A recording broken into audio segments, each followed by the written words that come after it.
grâce donc à ces acides qui vont donc lui procurer donc cette force. Je rigole, ça veut rien dire. Elle rend vos cheveux forts, elle rend vos cheveux brillants, elle accélère leur pousse, elle les nourrit grâce aux minéraux.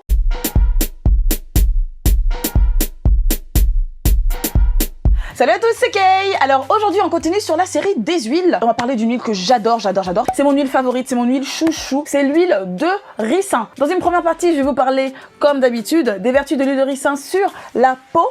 Et ensuite, en deuxième partie, des vertus de l'huile de ricin sur les cheveux. Alors c'est parti. Tout d'abord, pour parler des vertus de l'huile de ricin sur la peau, cette huile est vraiment bien pour traiter les problèmes liés à la peau distendue, plus particulièrement pour traiter les vergetures. Parce que cette huile est riche en acides gras et va donc bien nourrir la peau et va permettre aussi le renouvellement cellulaire. Ce qui est pas mal, ça va un peu comme ça estomper l'aspect des vergetures. Cette huile aussi est vraiment bien aussi pour estomper les rides, les ridules. Dans le même cas que les vergetures, comme c'est une huile, elle va nourrir la peau en profondeur, va faire que la peau sera un peu plus repulpée, plus remplie, si vous voyez ce que je veux dire, au niveau de la ride, et donc va combler cette ride, et donc aussi va faire en sorte que la peau se renouvelle plus rapidement. Chose qui est très étonnante pour ma part, car je ne l'ai jamais fait. Cette huile, apparemment, selon certains dermatologues, serait bonne pour nettoyer la peau, car elle a des vertus désincrustantes et va permettre comme ça de débarrasser les pores des points noirs, des points blancs. Comme elle contient des acides gras, va permettre de réguler aussi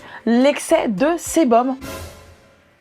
Bah écoutez, pourquoi pas, ça m'intéresse, je vais peut-être essayer, pas sûr étant donné que j'ai pas mal de petits problèmes de peau comme ça. J'évite de trop changer ma routine, mais j'essaierai peut-être sur une petite zone localisée. Elle permet aussi de gérer les mycoses. Oui, parce que cette huile comprend un acide, alors je prends mon anti-sèche parce que c'est un petit peu compliqué à dire, c'est de l'acide indécyclénique. Voilà, pour votre information et pour la mienne. Et donc cet acide va tuer les bactéries et les champignons. Et c'est pour ça, j'en reviens à ce que je viens de dire à l'instant, qu'elle est bien aussi apparemment pour traiter l'acné. Donc en gros, c'est une huile qui va vraiment pouvoir gérer les problèmes de peau. À essayer, ça m'intéresse. Car elle contient donc ses propriétés comme ça antimicrobiennes grâce aux acides, tout ça, acides bidule, donc je viens juste de vous parler, un petit peu compliqué. Alors cette huile va être vraiment bien aussi pour effectuer des massages décontractants au niveau du corps et nourrissants au niveau des cheveux. Je vais vous en parler juste après dans la deuxième partie. Pour en finir avec ses vertus pour la peau, elle va vous permettre aussi,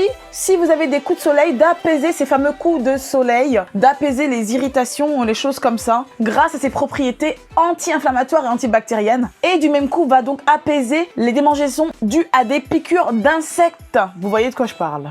Maintenant, on va passer aux vertus de l'huile de ricin pour les cheveux. Pourquoi j'aime cette huile? Alors déjà, je l'aime beaucoup parce qu'elle est assez épaisse. Moi, j'aime bien les huiles épaisses. Après, c'est une question de goût. Si vous aimez les huiles un peu plus fines, vous avez d'autres huiles dont j'ai parlé dans les autres vidéos de la série concernant les huiles. Comme je vous l'ai dit, cette huile est très riche en acides gras et en minéraux, ce qui va permettre donc de nourrir la fibre capillaire, qui va permettre de nourrir surtout le cuir chevelu, très important. Donc ces minéraux vont nourrir les cheveux.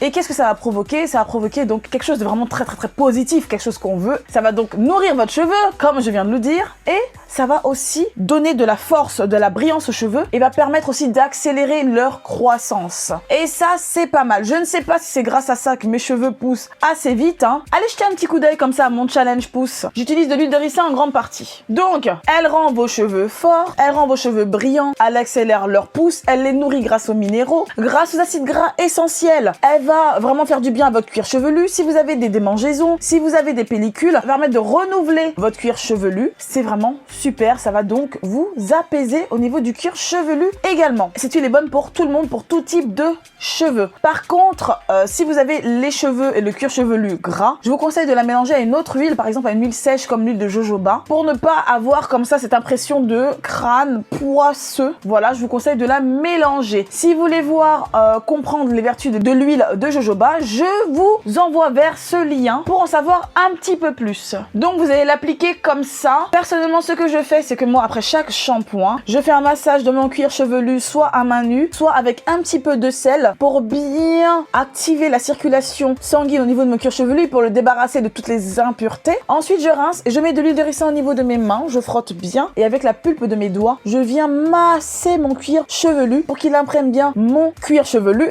bien sûr, je viens juste de vous le dire, donc pour bénéficier de toutes ces vertus vertus au maximum. C'est comme pour la peau et quand vous voulez faire un masque, j'aime bien faire d'abord un petit gommage doux et ensuite appliquer mon masque pour profiter de toutes les vertus de ce masque. Comment acheter votre huile de ricin? Il faut la choisir de première pression à froid, 100% pure, de préférence bio et bien sûr naturelle. Vous pouvez l'acheter aussi bien en magasin bio que sur internet, etc. etc. Il y a plein d'endroits où vous pouvez l'acheter. Faites juste attention à ces petites mentions que je viens juste de vous communiquer. Donc voilà, j'espère que cette vidéo vous aura plu.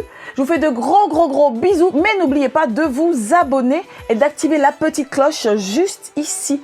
Très important parce que je poste très souvent, mais de façon aléatoire. Donc c'est important pour vraiment être au courant dès que la vidéo sort. Je vous fais des gros bisous. Encore une fois, je vous dis à la prochaine pour une vidéo. Bye bye.